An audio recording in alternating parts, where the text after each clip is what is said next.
Hi, Jared Neusch here. I'm a scholar of the New Testament teaching at St. Mellitus College in London, but I'm based here in West Sussex and have had the privilege of meeting with Steph and hearing his vision for this nonviolent gospel network. And of particular interest to me is the nonviolent interpretation and application of Scripture, but also exposing Christians to the peaceful life and teachings of Jesus. And I'm sympathetic to this because I was once a Christian who thought that nonviolence was nonsense. Uh, but thanks to a few faithful friends who kind of stuck with me and prodded at some of these things, the lights eventually kind of switched on. But as I've thought about this network, one thing in particular has kept coming to mind, and I've recently been reading the book by Jean Lazare called Christians and Violence.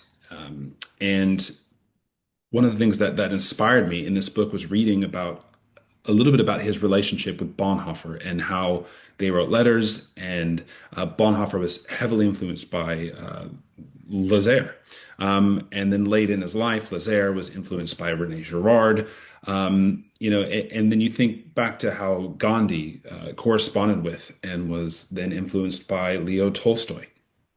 And then you've got, you know, Yoder, who studied under Karl Barth, and Hauerwas was inspired by Yoder, and Dorothy Day influenced by Peter Maurin, and it just goes on and on.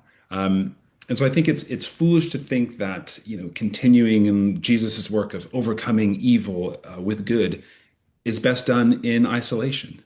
Um, and while the temptation then is always to gather so that we can rally and participate in culture wars and grab for the typical coercive levers of power, there is another way of corresponding and encouraging and resourcing.